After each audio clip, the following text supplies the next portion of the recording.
child is this who lay to rest on Mary's lap is sleeping, whom angels greet with anthems sweet, while shepherds watch are keeping.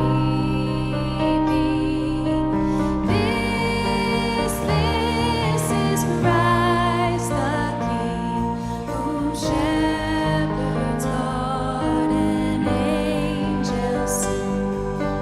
Haste, haste to bring him, Lord, the babe, the Son of Mary.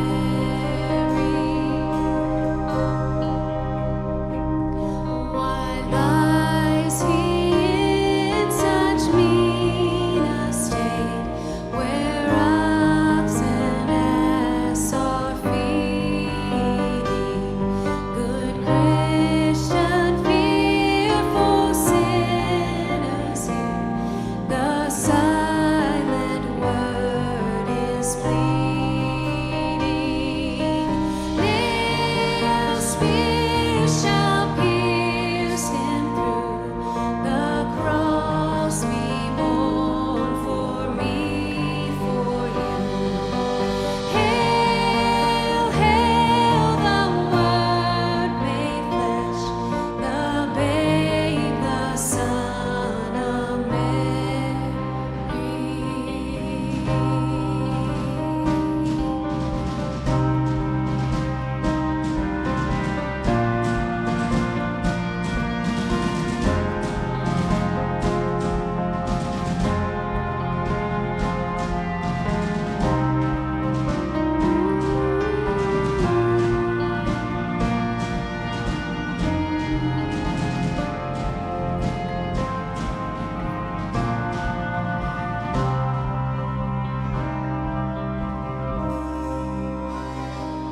So bring him incense, gold, and myrrh, come peasant king to own him, the King of kings, salvation brings. Let loving hearts enthrone him. Raise, raise the song on high. The Virgin sings her lullaby. Joy, joy, for Christ is born, the babe, the Son of Mary.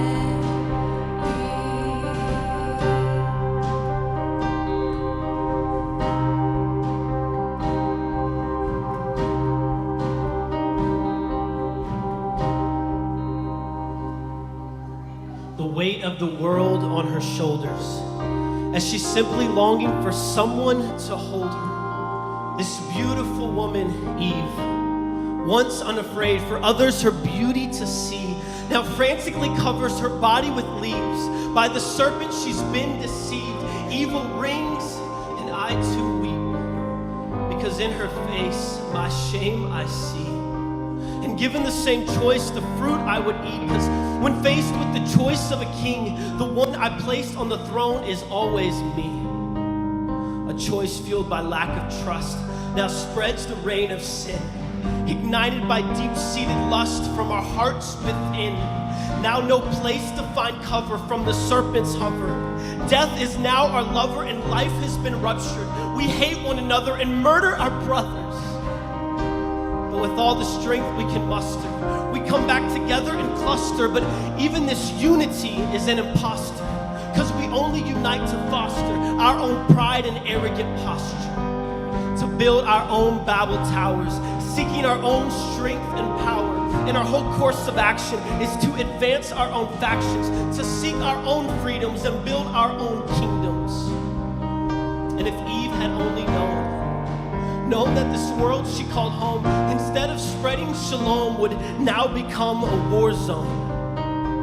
Just maybe she would have hesitated, just thought about the fruit before she ate it, fought for the truth and tried to reclaim it, saw past the fruit to the root before she would partake it.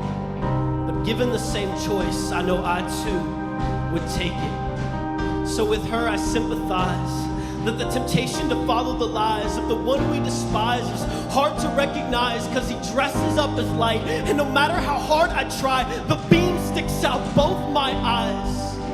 And because of my sin, I too am doomed to die. By Adam and Eve, all of creation is now unclean. Gone is the spring and evil is king. But wait, rewind the scene, look closer and see Genesis 3:15, the promise of an offspring. A true king will bring a new song to sing. He'll usher in lasting peace and make the unclean clean, loose chains and set captives free, and crush the head of the serpent for the whole world to see.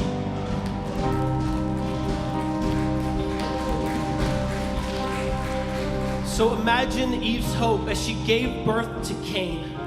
I have received the man from my God. Could he loose the chains? Could this be the one who would reverse the shame? But soon it was revealed that instead he was filled with the serpent's hate, and the next in line, Abel, soon would be slain. And so we gasp at sin's clasp. Ages pass and we ask, where is this one anointed? Where's the son appointed? But then one day a humble maiden of low estate was looked on with grace. See the look on her face, shocked and amazed. But don't be afraid, for this is the place where the true son begins his reign, of a kingdom that will never pass away. The firstborn of the true human race, be in awe and amazed at this conception of grace. Though Eve's firstborn brought utter destruction, Mary's firstborn will usher reconstruction. One brings devastation, the other new creation. One the source of strife, the other the source of life. One is a killer, the other a healer. So dream with me from the viewpoint of Eve as she looks on the birth of this king, fulfilling the promise of peace. But he comes needy and weak, humble and meek, wrapped in borrowed sheets, because the kingdom of this king moves on through the least, outcast and thieves, harlots and me. So now we can see the transformed face of Eve as she no longer weeps. So together we sing, because now we know we will reap the harvest sown by this seed, the perfect offering, the perfect offspring. He will save his people, so they call his name Jesus.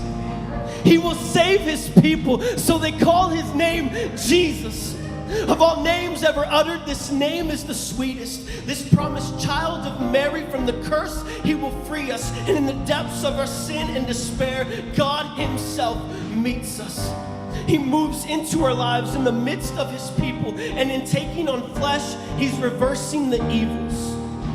In his humility, he will bear hostility as he redeems all history.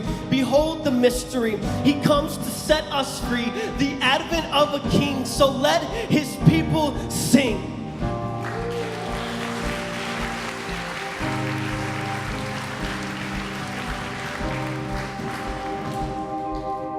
This is Christ the King, whom shall